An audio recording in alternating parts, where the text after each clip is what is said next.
All right, so you wanted the inside scoop on that 49ers-Cowboys game from back on October 27th. Well, get ready because we've got a whole stack of sources here ready to break it all down. And this one's really interesting. Both teams went into Week 8 with a 3-4 record. Oh, yeah. The stakes were high for sure. Huge implications for both teams and their playoff hopes.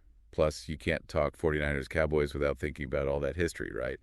The playoff battles, the big moments, the whole rivalry thing. It all adds up for sure. But, this game started a little differently than I think a lot of people expected. Yeah, I was expecting a total shootout, but that first half was pure defense. It was. Like a chess match back and forth. Yeah, both those defenses were locked in. The 49ers got the first points on the board, though, with a field goal from Anders Carlson. Right, but then the Cowboys answered back. Zeke Elliott with the touchdown, and then Brandon Aubrey added another field goal. So we went into halftime 10-3 Cowboys and really felt like either team could take over in the second half. Wide open. At that point, anybody's game. Yeah. But then the third quarter happened. Oh, yeah. Things got interesting. The 49ers just exploded on offense. They flipped a switch for sure. It started with rookie running back Isaac Grando punching it in for a touchdown to give the 49ers the lead. And then Brock Purdy, he just took over. Yeah, he was... First, he finds George Kittle, who, by the way, hit 500 career receptions in this game for a 35-yard touchdown. And then Purdy decides, hey, I can run too, and scrambles in for a 15-yard touchdown himself. He had 21 unanswered points in a single quarter. Yeah, the Cowboys were stunned. It's amazing how quickly the momentum can shift in a game like this. 1 minute, it's a tight defensive battle. The next, it's an offensive explosion. But you got to give the Cowboys credit.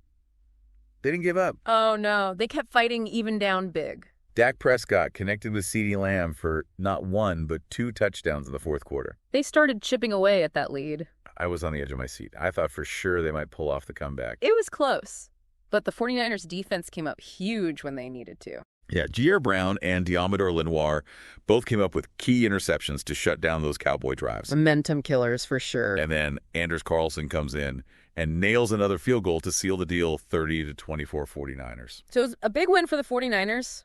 But, even in the loss, the Cowboys showed they're still a dangerous team. Absolutely.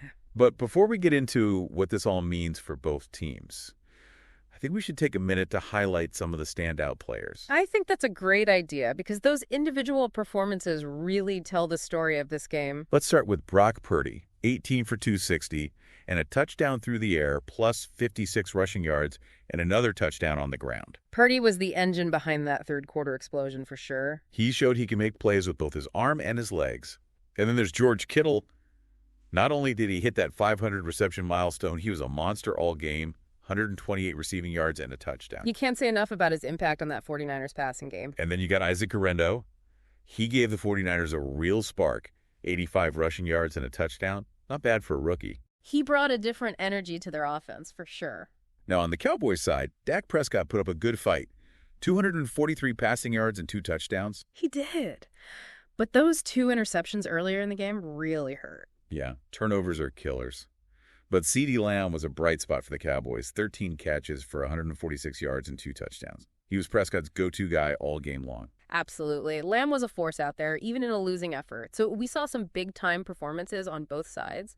But to really understand what this game means, I think we need to go a little deeper than just the box score. Exactly. Yeah. You need to look at the bigger picture. What does this win mean for the 49ers, and what does this loss mean for the Cowboys? For the 49ers, this win was huge. I mean, especially coming off that tough loss to the Chiefs. Yeah, that Super Bowl rematch had to sting a little. Definitely. So to bounce back like that against a team like the Cowboys, that says a lot about their resilience. It shows they can handle adversity, they can take a punch, and keep coming. And adapt, too, right? They made some key adjustments in that third quarter that really turned the game around. What kind of adjustment? Well, for one, they found ways to get Isaac Grando more involved in the run game. Makes sense. Take some pressure off Purdy. Exactly. And it opened things up in the passing game, too. Purdy had more time to find his receivers. So it was a real team effort. Yeah. The coaches making the right calls, the players executing. It all came together. That kind of adaptability is huge. It means they can win in different ways. They can grind it out defensively or light it up offensively, whatever it takes. Exactly. That's a dangerous combination. Now, on the Cowboys side, this loss definitely exposed some areas they need to work on. Especially on defense. Yeah, that third quarter got away from them. They couldn't contain Purdy's mobility, and their secondary had no answer for Kittle. And those early interceptions from Prescott didn't help. No, those were costly. So for the Cowboys, it's about shoring up that defense and maybe finding ways to protect Prescott a little better. I mean, they did show some fight in the fourth quarter. Oh, yeah.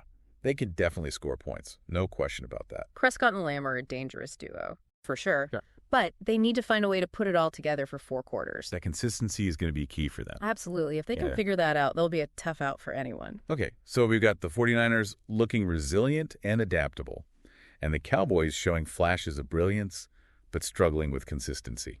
Right. Still early in the season, but this game definitely raised some interesting questions about both teams. It did. It makes you wonder, which of these teams is really better positioned for a deep playoff run? It's tough to say at this point. Both teams have the potential, but they also have some clear weaknesses. It's going to be fascinating to see how it all plays out. For sure. We'll have to keep a close eye on both these teams as the season goes on. This matchup gave us a lot to think about. All right, so we've talked about the key moments, the big players. Now, the big question on everybody's mind, which of these teams has the best shot at making a deep playoff run? Well, for the 49ers, it really comes down to that adaptability we saw. You know, that ability to adjust and make plays in different ways. Right. They're not just a one-dimensional team. Exactly. And Purdy's development is huge, too. He's looking more and more comfortable every week. He's really stepped into that leadership role. He has. And you can't forget about that defense either. They're playing with a lot of confidence right now. So a lot to like about the 49ers. But every team has weaknesses. What do they need to work on to really reach their full potential? I think consistency is key. They need to string together complete performances week after week.